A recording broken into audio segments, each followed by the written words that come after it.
G+2 house కేవలం 65 lakhsలో తీసుకొచ్చానండి. And దాదాపు 17,000 రెంటల్ ఇన్కమ్ అయితే వస్తుంది మీకు ఈ ఇంటి పైన. సో దయచేసి ఈ రీల్ని లైక్ చేయండి అండ్ మన ఇన్స్టా హ్యాండిల్ని ఇప్పుడే ఫాలో చేయండి. అండ్ ఎవరైతే యూట్యూబ్లో చూస్తున్నారో యూట్యూబ్ని కూడా సబ్స్క్రైబ్ చేసుకోవడం మాత్రం మర్చిపోకండి. అండ్ ఈ ఇంటి డీటెయిల్స్ కోసం అయితే ఇన్స్టాగ్రామ్లో చూసేవాళ్ళు కామెంట్ బాక్స్లో ప్రైస్, లొకేషన్, విజిట్ ఏదైనా ఒకటి కామెంట్ చేయండి. డైరెక్ట్గా ఇన్బాక్స్లో డీటెయిల్స్ అయితే పంపిస్తాను. కానీ మన ఇన్స్టా హ్యాండిల్ని ఫాలో చేసి ఈ రీల్ని లైక్ చేసిన వాళ్ళకి మాత్రమే డీటెయిల్స్ అనేవి పంపిస్తానండి.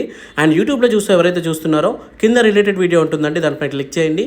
మీకు ఫుల్ వీడియో ఓపెన్ అవుతుంది. అక్కడ వెబ్సైట్ లింక్ కూడా ఉంటుంది, దానిపై క్లిక్ చేసి మీరు డైరెక్ట్గా డీటెయిల్స్ అనేవి చూసుకోవచ్చు. ఇది వచ్చేసి మనకి ఫస్ట్ ఫ్లోర్ అండ్ ఇది వచ్చేసి మనకి సెకండ్ ఫ్లోర్ అండి. మొత్తం 17,000 రెంటల్ ఇన్కమ్ అయితే వస్తుందండి మొత్తం ఈ ఇంటి పైన. అండ్ ఇది మనకి బోడుప్పల్లో ఉందండి. బోడుప్పల్లో ఉన్న టెలిఫోన్ కాలనీ దగ్గరలో అయితే ఉందండి హౌస్ వచ్చేసి. సో ఇంకా డీటెయిల్స్ ఏమైనా కావాలనుకుంటే కామెంట్ బాక్స్లో కామెంట్ చేయండి, తప్పకుండా రిప్లై ఇచ్చేస్తాను. సో దీంట్లో మనకి